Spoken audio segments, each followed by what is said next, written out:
तो अयोध्या है क्या? सब विधि पुरी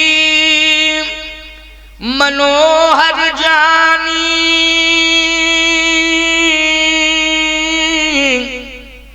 सकल सिद्ध प्रद मंगल खानी। बोले मंगल की खानी है।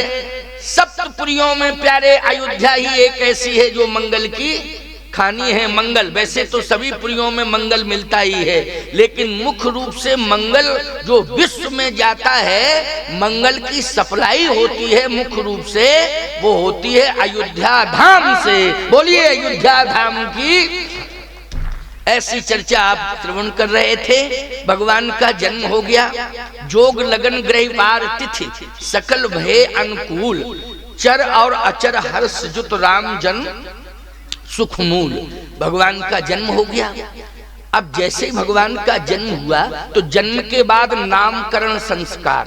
क्यों भाई, जन्म के बाद एक संस्कार होता ना, नामकरण संस्कार, अन्नप्राशन संस्कार। हमारे यहाँ हिंदू सनातन संस्कृति में संस्कारों का नियम है कि नहीं? बोलो, तुम लोग भी कराते होगे ना, नामकरण, अन्नप्राशन आदि आदि बहुत संस्कार हैं। लेकिन मुख्य रूप से आप देखिए भगवान राम का नामकरण संस्कार, जन्म के बाद क्या हुआ? नामकरण संस्कार। नामकरण संस्कार में वशिष्ठ जी महाराज को विशेष रूप से आमंत्रित किया। जैसे ही वशिष्ठ जी महाराज आए, विशेष सम्मान हुआ। एक बढ़िया दिव्य आसन है, उनको उस पर बिठाया गया। दशरथ जी महाराज ने चरण धोए और समस्त तीनों रानियां महाराज दशरथ वशिष्ठ जी महाराज की, गुरुदेव की आरती उतार रहे हैं, आरती उतार रहे हैं, उनका वंदन कर रहे हैं। और कहे गुरुदेव आपके आशीर्वाद से ये पुत्र हुए हैं, आप कृपा करके इनका नाम रख दो, नाम रख दो। अब जैसे ही वशिष्ठ जी से का नाम रखो तो वशिष्ठ जी थोड़ी देर तो देखते रहे राम जी को। कहे गुरुदेव नाम रखो, आप तो देख रहे हो, नाम रखो ना। आप तो कहे नाम आप क्यों नहीं रख रहे, क्या कुछ सोच रहे हैं? वशिष्ठ जी बोले इनके नाम अनेक अनूपा। इनके बहुत नाम है, अब यही समझ में नहीं आ रहा कौन सा घोषित कर दे। इनके नाम बहुत हैं, लेकिन ये पता नहीं चल रहा कौन सा नाम घोषित करूं। इनके नाम अनेक अनूपा, मैं निज कहूं स्वमति अनुरूपा। अब मैं अपनी मति के अनुसार बता रहा हूं कि इनका क्या नाम रखना चाहिए। कृपा करके आपकी मति में जो नाम आ रहा हो वही नाम आप रख दीजिए। आहा, गोस्वामी जी कहते हैं धरे नाम गुरु हृदय विचारी। गुरु जी ने विचार पूर्वक नाम रखे। क्या नाम रखा? देखो, गुरु विचार पूर्वक नाम रखे, है ना। और विचार करना ही चाहिए नाम पर। जन्म किस समय हुआ है, गुरु की दिव्य दृष्टि भी हुआ करती है प्यारे। जो पहले के गुरु हुआ करते थे तपस्वी, उनके दिव्य चक्षु होते थे, दिव्य दृष्टि होती थी। एक सेकंड का भी जन्म में अंतर नहीं रहता था, ऐसा जन्मांक तैयार करते थे। अब तो ऐसा जन्मांक तैयार होता है कि बेटा हुआ 12 बजे और 3:30 बजे का जन्मांक तैयार कर दिया। आप बताओ, इतने अंतर से जन्मांक, फिर कहते हो महाराज जन्मांक में कुछ लिखा है, हो कुछ रहा है। ऐसा लोग कहते हो, लिखा कुछ है उसमें, हो कुछ रहा है। ये क्या है, ये है क्या? मैं ज्योतिष को नहीं मानता हूँ। फिर लोग ऐसा कहने लगते हैं, मैं नहीं मानता हूँ ज्योतिष को, लिखा ये है, हो ये रहा है, मैं कैसे मानूं? अरे ज्योतिष अपनी जगह सही है प्यारे, बनाने वाला गड़बड़ था। समझ रहे हो? बनाने वाला गड़बड़ था और जिसके सामने जन्म हुआ वो बताने वाला भी गड़बड़ था। उसको भी बताना चाहिए था, क्यों भाई? लेकिन समझ में एक बात बताएं आपको, जन्म जब हो रहा था तो जन्म देने वाला तो जिंदगी मौत की लड़ाई लड़ रहा था। उसे सेकंड घंटे दिखाई दे रहे थे क्या? जल्दी बोलो हैं? उस समय जिंदगी मौत की लड़ाई हो रही थी, संघर्ष चल रहा था। उस समय मिनट घंटा दिखाई देंगे क्या? सोचो जरा, विचार करना। सीधी सी बात यह है, ध्यान से सुनो मेरी बात को, प्रेम पूर्वक सुनो प्यारे। जन्म जैसे ही हो बेटे का, ज्योतिष का सम्मान अपनी जगह है, बनाने वाले का सम्मान अपनी जगह है। सीधी सी बात, जिस समय भी जन्म हो रहा हो, उस समय जब जन्म हो रहा हो, उस समय अनंत कष्ट एक साथ आ जाते हैं। बोलो आ जाते हैं कि नहीं? अनंत कष्ट एक साथ आ जाते हैं। एक बिच्छू के काटने में कितना दर्द होता है, हजारों बिच्छुओं के काटने का दर्द उस समय शुरू होता है प्यारे। उस समय मैं कहता हूं, सीधी सी बात है कि जन्म जिसका हो रहा है वो तो है ही, जन्म देने वाले को भगवान के हाथों में अपनी जिंदगी सौंप देना चाहिए। वही भाग्य विधाता है, वही भाग्य का निर्माण करेगा, और जो भाग्य का निर्माण करेगा वही उसकी रक्षा भी करेगा। बोलो करेगा कि नहीं? तो सीधी सी बात यह है कि उस समय पूरी जिंदगी भगवान के हाथ में सौंप देना चाहिए कि ऐ जन्म देने वाले, अगर तुझे बचाना हो तो बचा ले, ऐ जन्म देने वाले तुझे बचाना हो तो बचा ले। मेरा जीवन तो तेरे हाथ में है, मेरा जीवन तेरे हवाले, मुरलिया वाले। पता नहीं कोई गीत है ना, क्यों है कोई गीत, अब हमें पूरा तो नहीं आता है, लेकिन गाते हैं लोग, मेरा जीवन तेरे हवाले मुरलिया वाले। बस भगवान के हाथ में अपना जीवन समर्पित कर दो, बस तुम्हारा जीवन धन्य धन्य हो जाएगा। तो आज सुनिए, परमात्मा ही स्वयं आ गया, और गुरुदेव जो है यही सोच रहे हैं कि इनके नाम अनेक अनूपा, क्या नाम रखूं। फिर वशिष्ठ जी ने सोच समझ के कहा है, क्या कैसो जो आनंद सिंधु सुख राशि,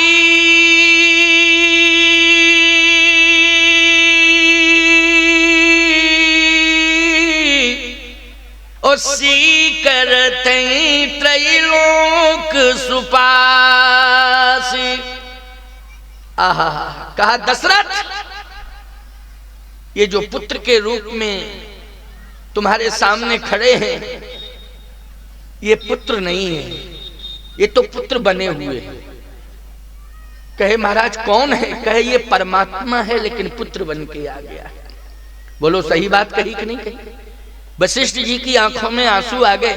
कहा दशरथ, तुम्हारे वंश का मैं पुरोहित कर्म लोभ के कारण नहीं कर रहा था। महाराज इक्ष्वाकु से लेकर के जब से तुम्हारा वंश चला है, महाराज इक्ष्वाकु से लेकर के अभी तक मैं पुरोहित कर्म करता आ रहा था, केवल यही दिन देखने के लिए इस वंश में परमात्मा अवश्य आएगा, प्रकट होगा और तुझे दर्शन करने का सौभाग्य प्राप्त होगा। वशिष्ठ, आज तेरे जीवन का यही तो सौभाग्य है कि आज परमात्मा खड़ा है, परमात्मा खड़ा है। तुलसीदास जी कहते, अवधेश के बालक चार सदा, अवधेश के बालक चार सदा, तुलसी मन मंदिर में बहरे, तुलसी मन मंदिर में बहरे। तुलसीदास जी बोले, मेरा भी जीवन धन्य हो गया। आप कहोगे महाराज तुलसीदास जी उस समय थे ही नहीं, पता नहीं आप लोग भांग खा के कथा कहते हो क्या? अरे भांग हम खाते ही नहीं। भांग काहे खाते हैं? भांग हमने देखी जरूर है, लेकिन खाई नहीं, खाई नहीं। कभी कभी लोग शिवरात्रि के दिन कहते महाराज प्रसाद थोड़ा ले लो। उनका क्या है इस प्रसाद में? बोले बिजिया। हमने कहा बिजिया? हमने कहा भैया ये बिजिया तो शंकर जी को ही पिला दो। कहे कि आप थोड़ा पी लो। हमने कहा जो शंकर जी पीते हैं फिर वो भी हमें पीना, बिजिया भी पीते हैं और विष भी पीते हैं, तो इसके बाद हमें फिर विष दो। क्यों भाई? जब शंकर जी तो ये बिजिया थोड़ी, बिजिया ही अकेली पीते हैं कि विष भी पीते हैं? जल्दी बोलो, पिया विष के नहीं पिया?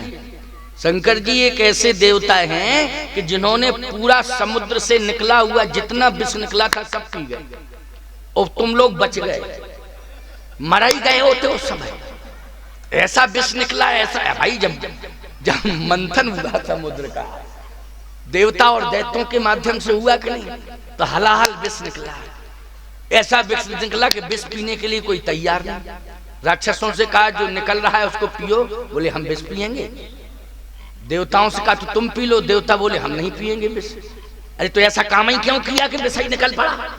ऐसा काम नहीं करना चाहिए था। देखो एक बात बताएं, ऐसा कभी भी विवाद नहीं करना चाहिए आपस में कि जिससे विष निकल पड़े।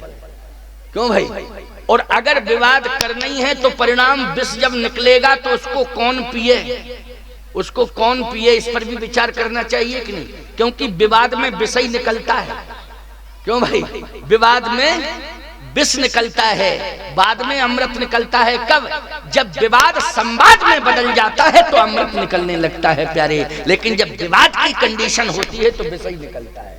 बोलो निकलता है कि नहीं? तो पहले क्या निकला? विष निकला। एक लंबी ज्वाल जैसे काली काली निकली विष की, तो सब देखते रह गए।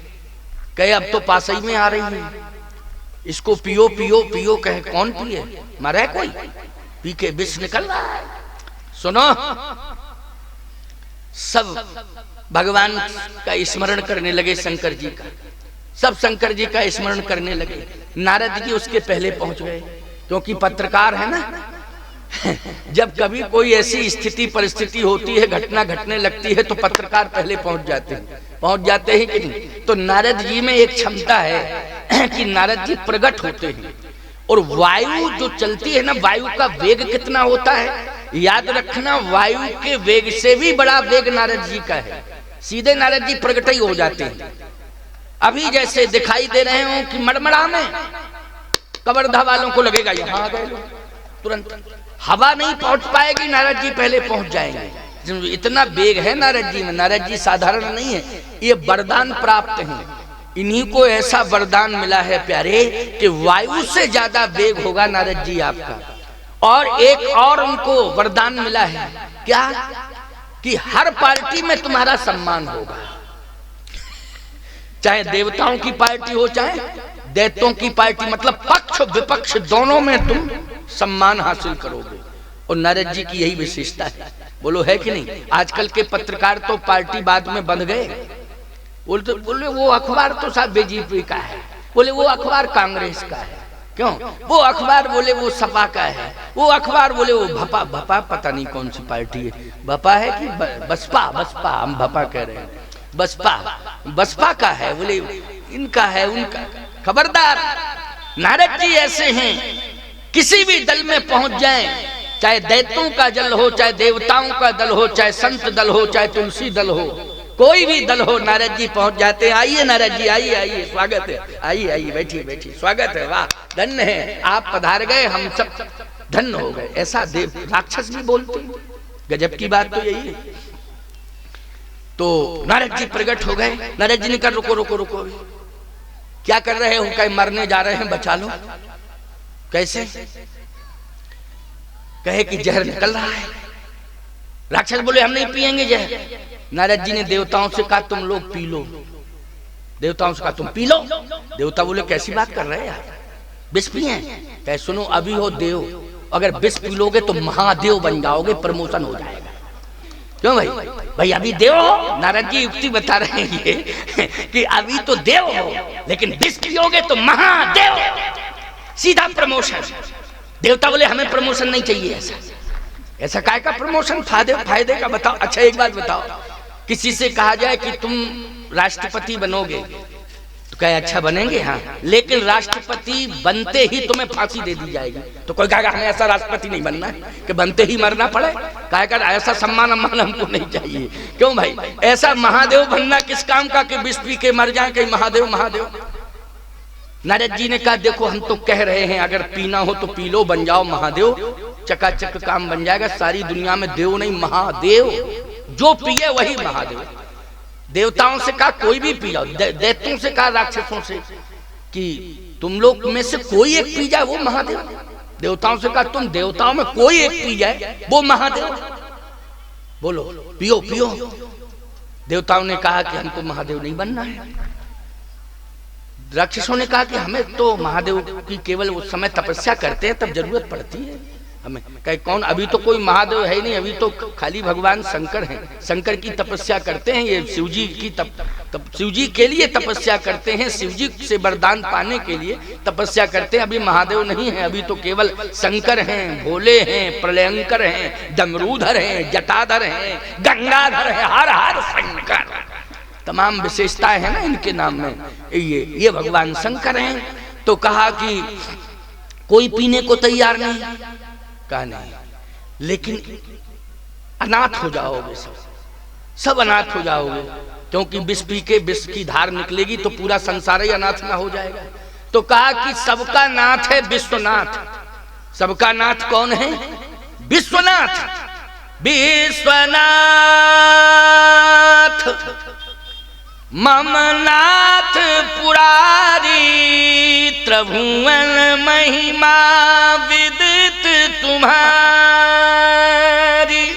विश्वनाथ मम नाथ पुरारी, त्रिभुवन महिमा विदित तुम्हारी। कहे कि सीधी सी बात है, विश्वनाथ जी का आवाहन करो तो विश्वनाथ जी जैसे ही आएंगे तैसे ही वो सबको बचा लेंगे, ऐसा विश्वास है। सबने आवाहन किया विश्वनाथ जी का, विश्वनाथ जी प्रकट हो गए। अच्छा एक बात बताएं, देवता भी विश्वनाथ जी को मानते हो, दैत्य भी? जितने वरदान मिले हैं राक्षसों को, वो लोग किसके द्वारा मिले? मिले कि नहीं मिले? शंकर जी के द्वारा। और जो राक्षस बच गए उनको ब्रह्मा जी दे दिए कि लो। तो शंकर और ब्रह्मा, सबसे ज्यादा शंकर जी ने। अच्छा बोलो, रावण ने सबसे ज्यादा वरदान किससे लिए थे? हाँ अब बोल गए आप।